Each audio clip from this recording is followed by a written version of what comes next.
शंकर भगवान की जय हो। पंचाशतकोटि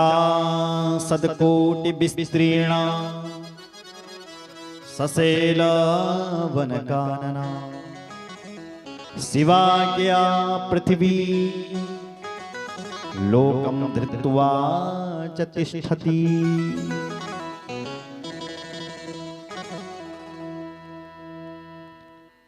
शिव पुराण में लिखा है इस पृथ्वी की जो दूरी है वो 50 कोटि 50 करोड़ योजन की दूरी है। और इस पृथ्वी पर जहां देखो वहीं पर भगवान शिव जी रहता है। इस धरती में कोई ऐसी जगह नहीं होगी जखबल महादेव निरंतर। यखत भगवान श्री कृष्ण उत्तराखंड की धरती मां तौनी दिन सर्प को रूप धारण करना पड़। नारायण भगवान जब इस धरती पर आए उत्तराखंड की धरती पर तो जग ही पैर रखत तकी सी शिव जी प्रगट होने तकी बेटी। भगवान कृष्ण को लगा कि हमारे आराध्य देव शिव जी और शिव जी के ऊपर पैर ऐसा तो हो नहीं सकता, क्या किया जाए? कोई ऐसा रूप धारण किया जाए भाई जिसके पैर ही नहीं होते हैं।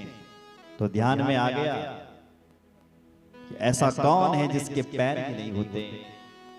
तो सर्प ध्यान में आ गया तो और तुरंत भगवान नारायण ने सर्प का रूप धारण कर दिया और इस उत्तराखंड में वो भगवान नागराजा रूप में पूजने लग गए। बोले नागराज भगवान की जय हो।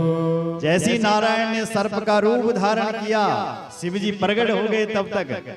और भगवान नारायण ने भी क्या किया, पहले ही वो सर्प बने थे तो भगवान सीधे शिव जी के गले में ही पड़ गए।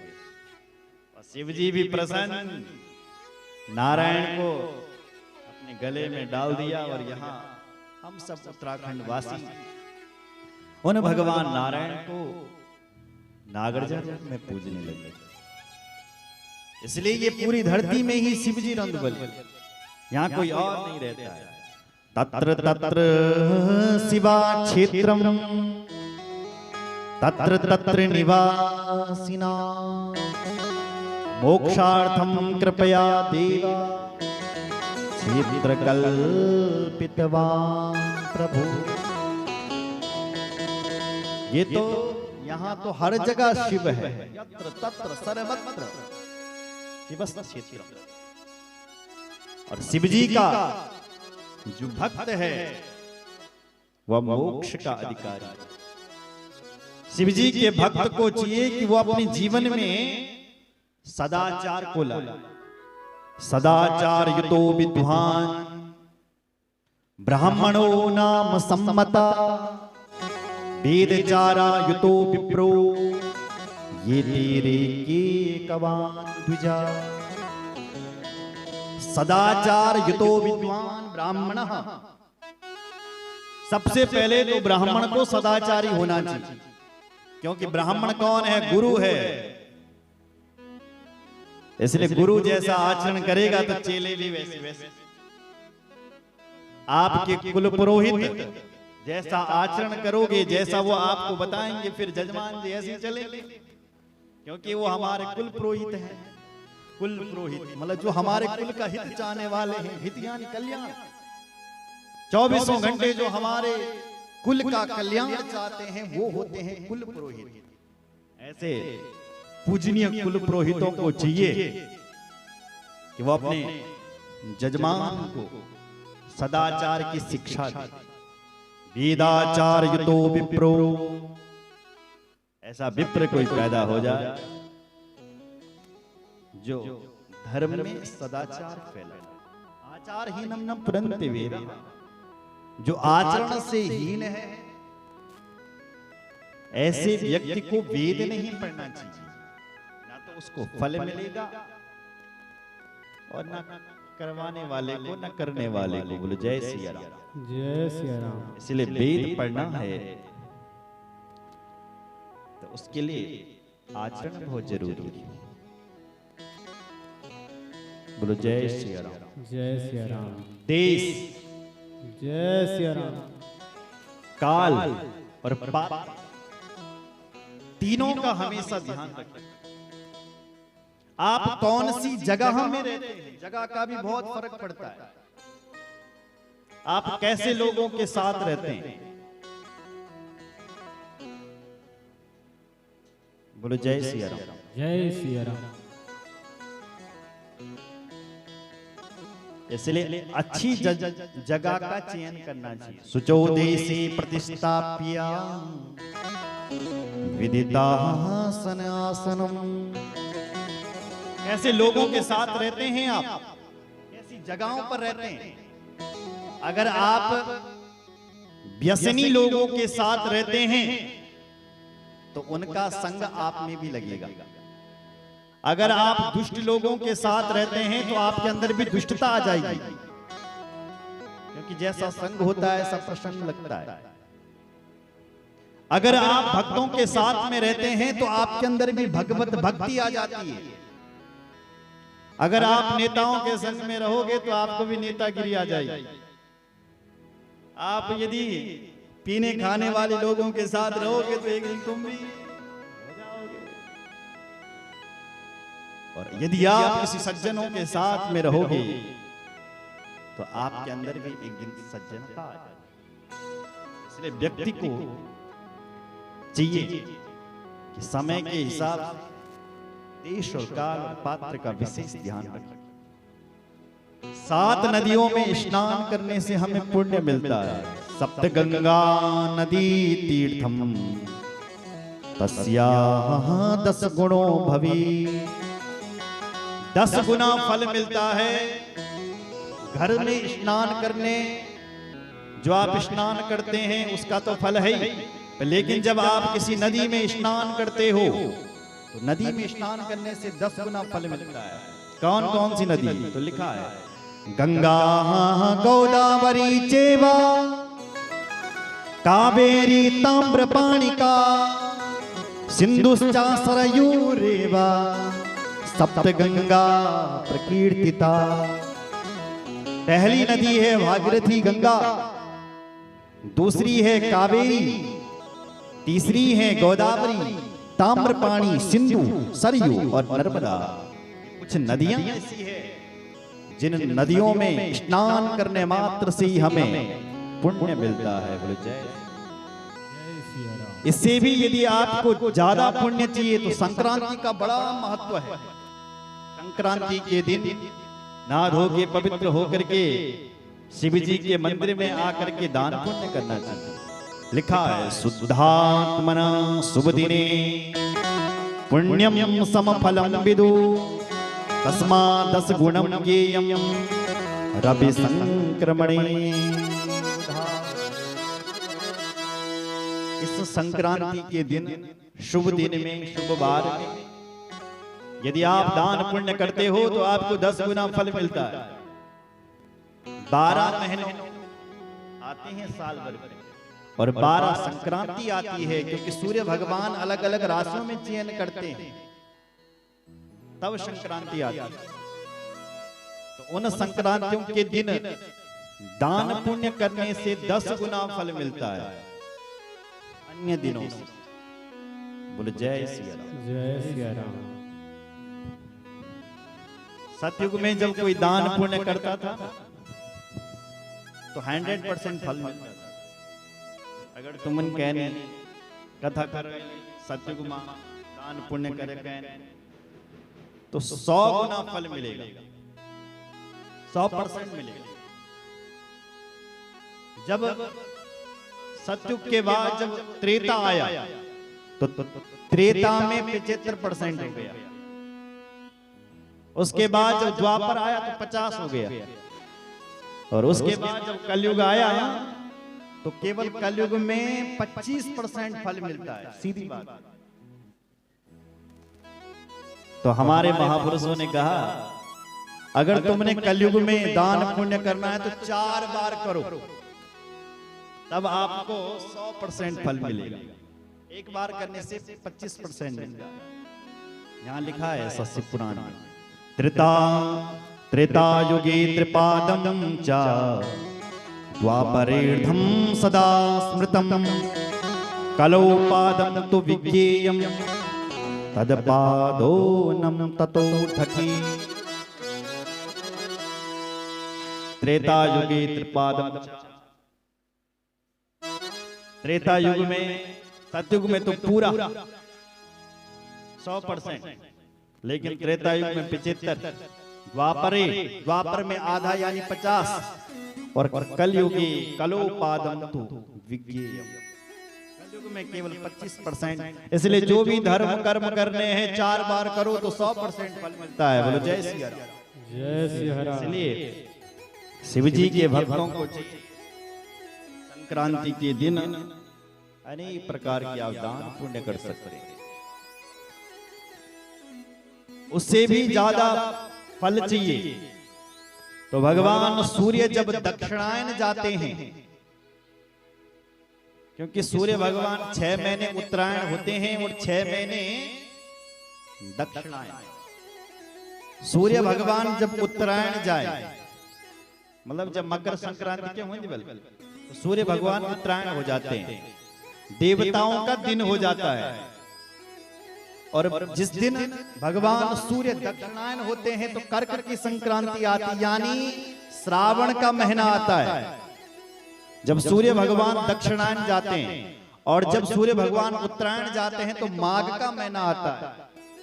ये 2 महीने माघ और श्रावण इतने बड़े पुण्यशाली हैं क्योंकि इनमें भगवान सूर्य उत्तरायण और दक्षिणायन चेंज करते हैं। इन महीनों में यदि कोई पुण्य करे, दान दे, तो अनेक गुना फल मिल सकता है। क्योंकि सूर्य भगवान जब उत्तरायण हो रहे हैं तो देवताओं का दिन हो रहा है। आजकल देवताओं का दिन खुले, दरवाजे खुल रखे हैं स्वर्ग के। और अब जब श्रावण का महीना लगेगा ना, भगवान सूर्य जब कर्क राशि में प्रवेश करेंगे तो श्रावण शुरू हो जाता है। तो उस समय देवताओं की रात पड़ने शुरू हो जाती है। 6 महीने के लिए दरवाजे बंद हो जाते हैं स्वर्ग के, फिर वो मकरणी को खुलेंगे 6 महीने बाद। इसलिए इन महीनों में खूब दान पुण्य करना चाहिए। इससे भी ज्यादा दान पुण्य चाहिए तो लिखा है कभी सूर्य ग्रहण लगे, चंद्र ग्रहण लगे, इस समय आप दान पुण्य कर सकते हैं, स्नान कर सकते हैं। ततश्चा सूर्य ग्रहणे पूर्ण कालो तमे विदु जगद रूपस्य सूर्यस्य विषयोगाचरो गदम। जो व्यक्ति सूर्य ग्रहण में सोता नहीं है, जो सोता है, सूर्य ग्रहण लग रखा है, यदि तुम सो रहे हो तो आप अपनी आयु को कम कर रहे हो। इसलिए सूर्य ग्रहण में सोना नहीं चाहिए। हमारा जीवन सूर्य से जुड़ा हुआ है। सूर्य ग्रहण में संतान उत्पत्ति नहीं करनी चाहिए। सूर्य ग्रहण में भोजन नहीं करना चाहिए। जो सूर्य ग्रहण में भोजन के तेन बीमारी पैदा हुई के अंदर ज्यादा चंद्र सूर्य ग्रहण में कुंभकर्ण की तरह वो अपनी आयु कम कर। इसलिए ये कुछ चीज हैं जिनका हमें पालन करना चाहिए। बोलो जय श्री राम। जय सिया राम। महतां संग कालश्चा कोटियर्गा ग्रहणम विदु।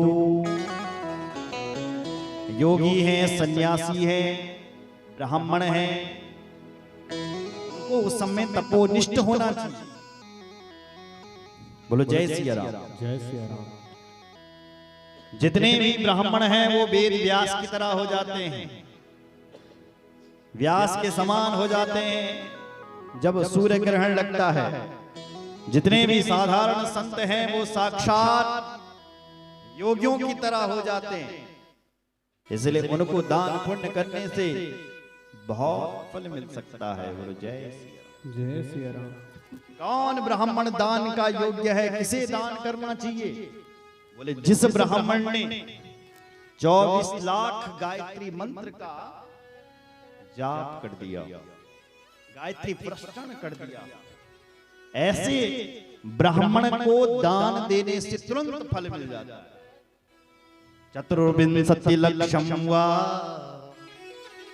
गायत्र्या जप संयुता ब्राह्मणस्तु भवेत् पात्रम संपूर्ण फल भोगदम। जिस ब्राह्मण ने गायत्री से अपना मुख फेर दिया है, वो ब्राह्मण भी दान लेने का अधिकारी नहीं। इसलिए ब्राह्मण को अपनी गायत्री नहीं छोड़नी चाहिए, गायत्री मंत्र का जाप नहीं छोड़ना चाहिए। यथा योग्य जितना उससे हो सके वो उसका जाप करे। दान किसी पात्र को ही देना चाहिए। क्यों महाराज? पात्र क्यों कहा गया उसको? बोले पतनां त्रायत इति पात्रम शास्त्रे प्रमुच्यते धातुश्च पातकात्राणा पातमित्या विधीयते। जो पतन होने से हमारी रक्षा करवाता ये करता है उसको पात्र कहते हैं। अगर हम बुरी संगत में जा रहे हैं, जो हमें वहां से बचा रहा है, ए भाई तू कहां जा रहा, आगे गड्ढा है, जो हमारा मार्गदर्शन करता है। गुरु कौन है? जो मार्गदर्शन करे। ऐसा जो हमें पतन होने से बचाता है उसे पात्र कहा गया है। ऐसे पात्र को अपने जीवन में अपनाना चाहिए और ऐसे किसी उत्तम ब्राह्मण को दान देना चाहिए। बोलो शंकर भगवान की जय हो। भगवान शंकर कह रहे हैं, मेरे मुख से सबसे पहले ओंकार निकला, उपाधि निजम मंत्रम ओंकार मुरुमंगलम ओंकारो मन्मुखज्ञेया प्रथमम मत् प्रबोधकः। ओंकार मेरे मुख से पहला शब्द निकला। क्यों? बोले ओम जो हूं वो मैं हूं। यदि कोई व्यक्ति ओम बोलता है, ओम, शिव जी कहते हैं कि वो मेरा स्मरण करता है, क्योंकि ओंकार मैं। वाचको हम वच्यो मंत्रो हम ही तदात्मकः तदानुस्मरणं नित्यं ममानुस्मरणं भवेत्। बड़े बड़े ऋषि मुनि जो है ना, उनके पास कोई और मंत्र नहीं होता है। मेरा ना सोचे कि कोई बड़ा बड़ा मंत्र भला ये तो मंत्र जप द भला इतनी शक्ति प्राप्त कर द भला, ऐसा कुछ नहीं। महात्माओं के पास, योगियों के पास जो मंत्र है वो ओम है। वो ओंकार मंत्र ही उन्होंने सिद्ध कर चुके हैं। उससे इतनी शक्ति निकल रही है, भगवान कहते हैं जो ओम को भजता है वो मुझे भजता है। ममा नुस्मरणं भवेत्, वो मेरा स्मरण करता है।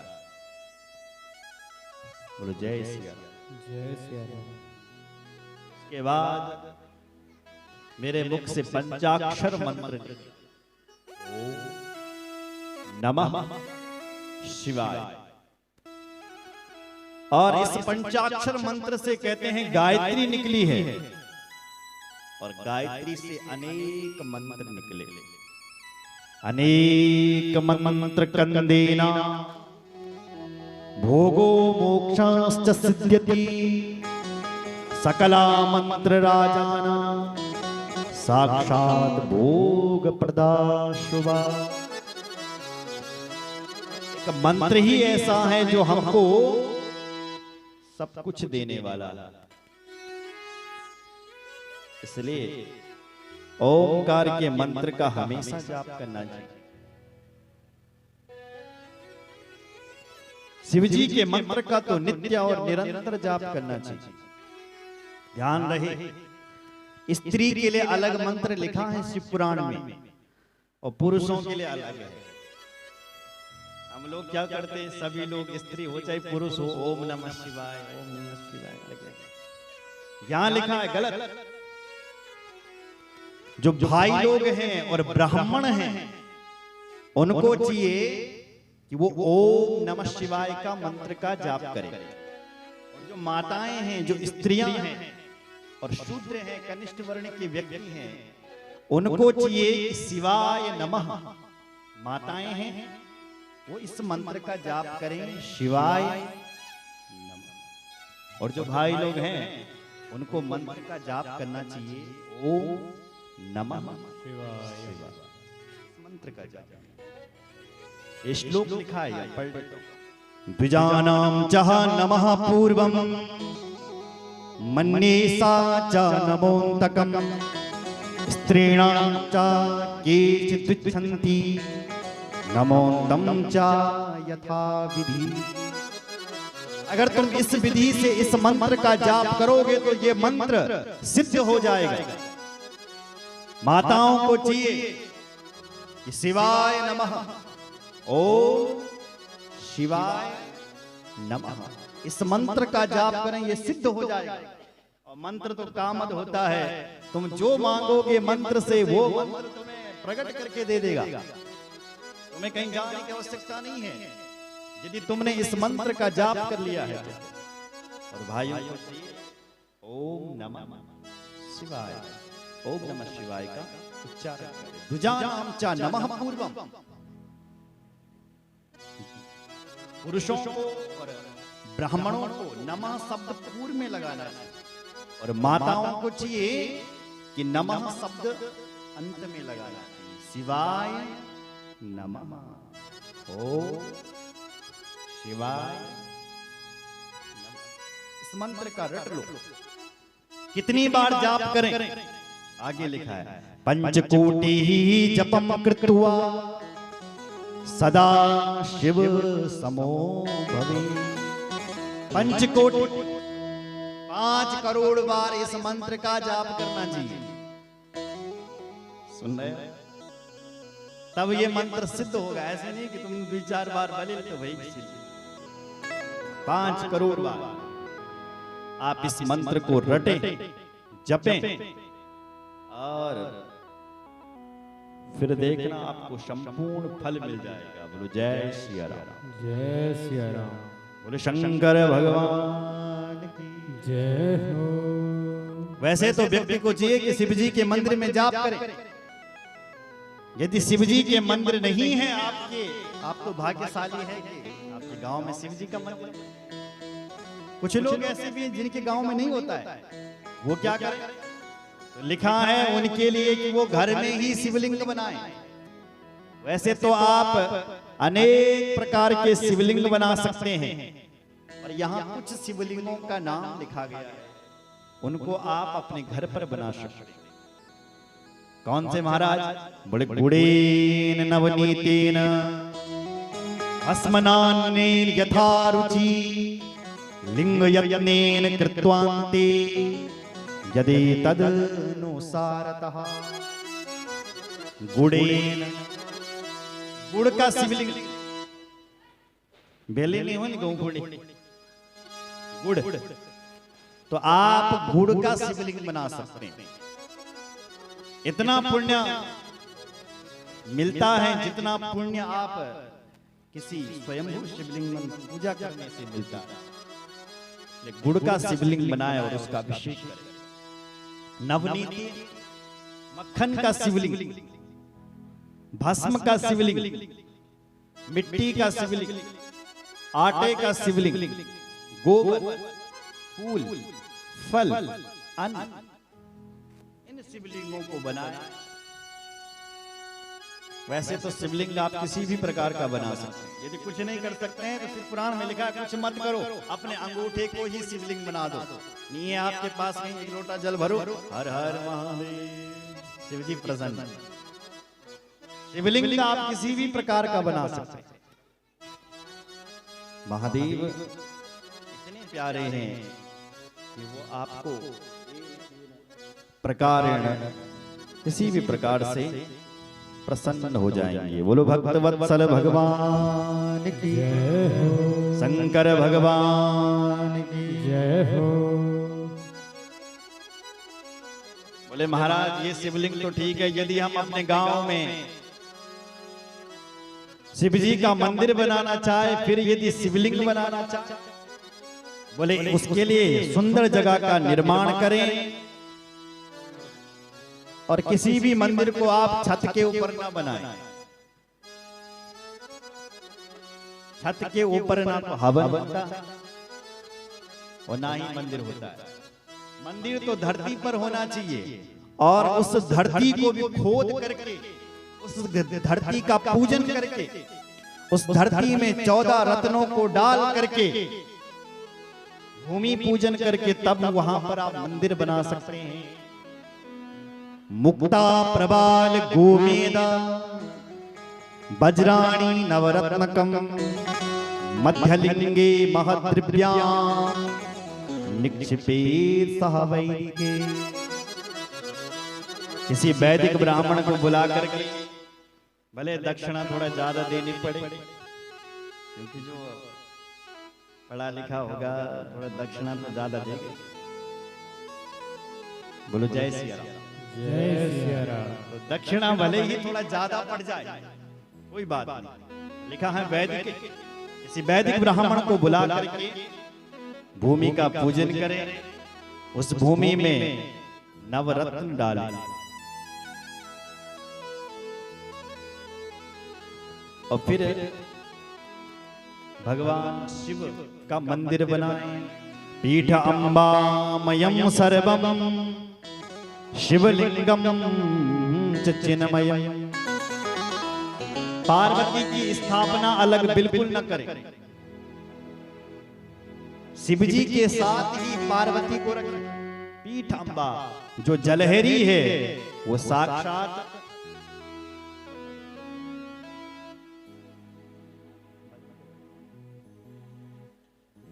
साक्षात भगवान ये भगवती पार्वती ही है।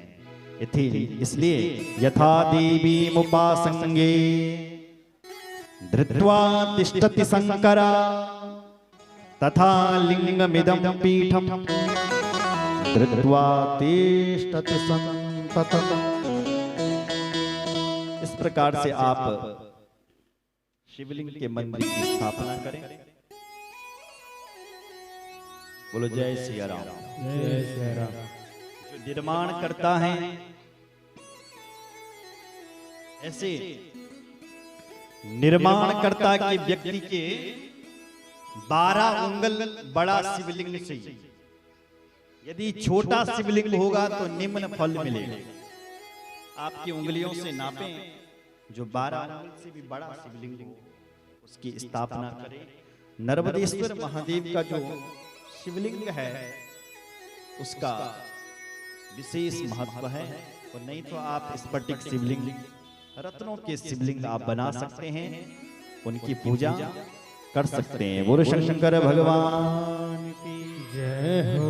बड़ी सुंदर बात लिखी है कि कभी आप शिव जी के मंदिर में जल चढ़ाने के लिए आए तो अपने घर से जल भर के बिल्कुल न लाए। महादेव के मंदिर का जो जल है उसी को ही महादेव पर चढ़ा, क्योंकि जहां पर महादेव की पिंडी की स्थापना हो जाती है वहां का जल कोई साधारण जल नहीं रहता। वहां का जल अपने आप में किसी तीर्थ का जल बन जाता है। बोलो जय सिया राम। यदि किसी मनुष्य, साधारण मनुष्य ने यदि शिवलिंग की स्थापना की है तो 100 हाथ का जल जितना भी है ना सब गंगा जल है। यदि हम तुम उनके साधारण व्यक्ति ने यदि शिव पिंडी की स्थापना की है, शिव जी को मंदिर बने तो हमारे हाथ 100 हाथ का जल जितना भी होगा सब गंगा जल है। यदि किसी महात्मा के हाथों से यदि शिव पिंडी की स्थापना हो रखी है तो 1 0 और बढ़ा दो, 1000 हाथ का जितना भी जल होगा सब गंगा जल है। उसके बाद यदि कोई स्वयंभू शिवलिंग है, अपने आप शिवलिंग प्रकट हो रखा है, जैसे भगवान के 12 ज्योतिर्लिंग हैं, ऐसी अन्य जगहों पर हमारे उत्तराखंड में तो जगह जगह स्वयंभू शिवलिंग जो स्वयं प्रकृति के द्वारा उत्पन्न हुआ है, जो स्वयंभू शिवलिंग है, वहां का 10,000 हाथ का जल गंगा जल है। इसलिए शिव जी के मंदिर का ही जल भगवान शिव जी के ऊपर चढ़ाना चाहिए। बोलो शंकर भगवान की जय हो। भक्त वत्सल भगवान की जय हो।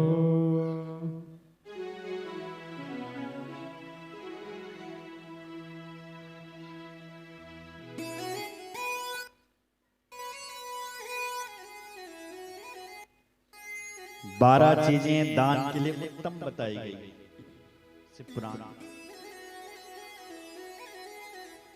कभी दान देना है तो 12 चीजों का बड़ा उत्तम है। कौन कौन सी महाराज? बोले संभूयवा पुण्य काले दध्या दृष्ट समृद्धै गौभूतिल हिरण्याक्षा वासो धान्या गुणानि च। सबसे पहला दान बताया गया है गौ और भू। कितने लोग बैठे हैं जिन्होंने गौ माता का दान किया है? करीबी तुम उनका भी गौड़ा का दान, बछड़ी का नहीं, कहीं तुम उन भाट दान करो। ऐसा दान नहीं। कैसी गाय का दान होना चाहिए? पयस्विनी तरुणी सील रूपा, दूध देने वाली गाय, सील रूपा, मार पड़े गौड़ू नहीं। तुम देख के चल भाई बिकड़ने लगे, मार पड़े गौड़ू। बुलाओ बामणी जाओ हिंदा। सील रूपा जो शीतल स्वभाव का गाय हो, मार पड़े। तरुणी ऐसा नहीं कि गौड़ो बुढ़िया बेटी बन जाओ ये दान के बामणी। तरुणी लिखा है, तरुणी गाय का दान करना चाहिए। गुणों प्रपन्ना कपिला हे श्रृंगी, सुंदर गुणवान कपिला गाय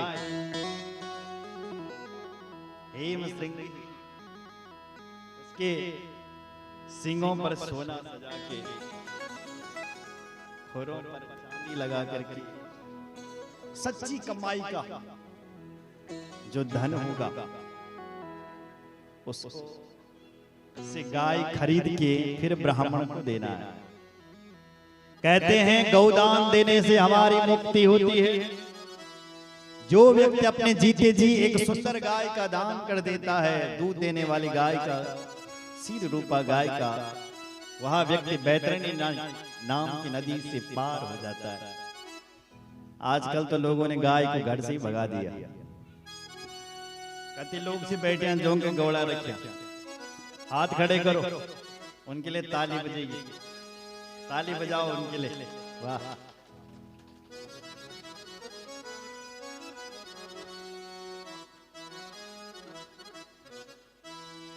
आज लोगों ने गाय को घर से निकाल दिया।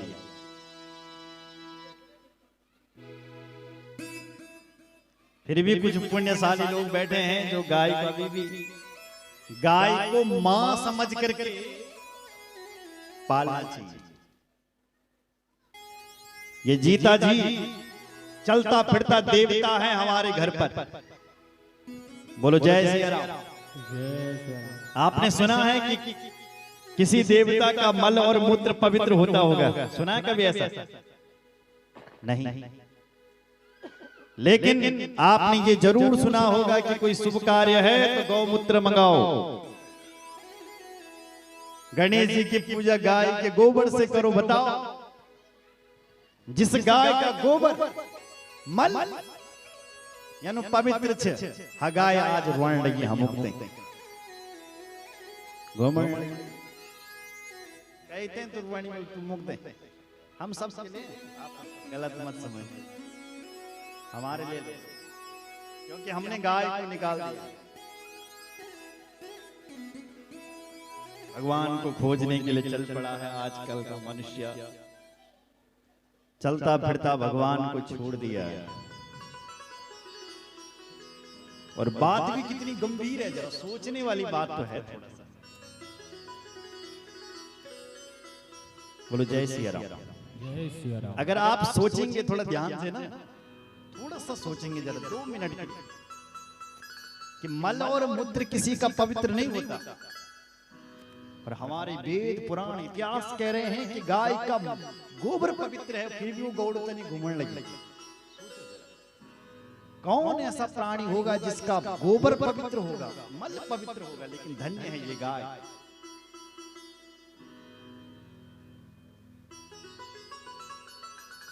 हम कलयुगी फिर भी उस गाय की महिमा नहीं समझ रहे। बोलो जय सिया राम। जय सिया राम। जिन गायों के पीछे भगवान कृष्ण गोपाल बनकर के घूमे,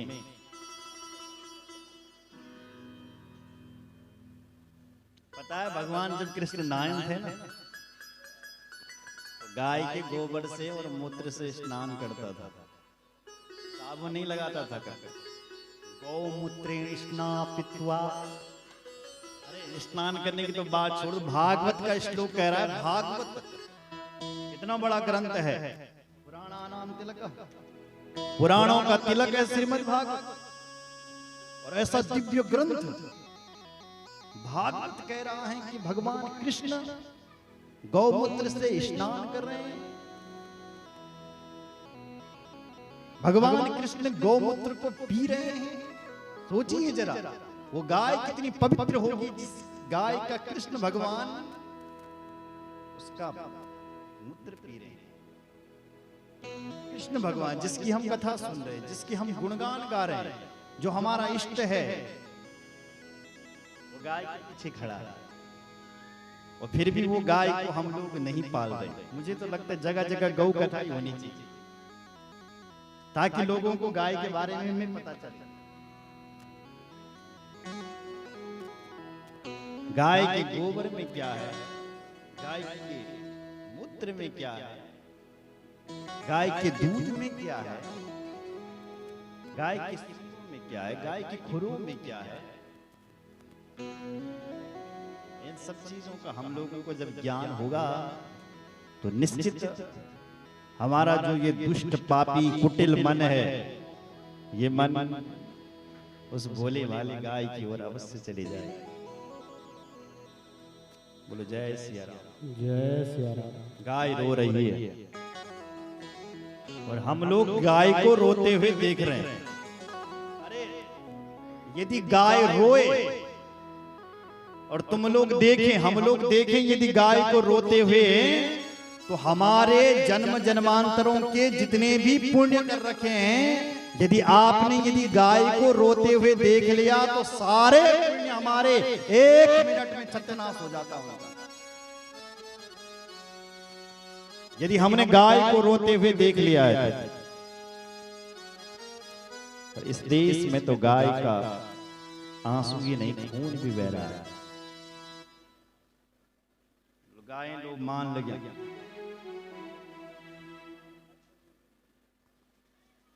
बोलो जय सिया राम। जय सिया राम। आइए, आज का समय तो पूरा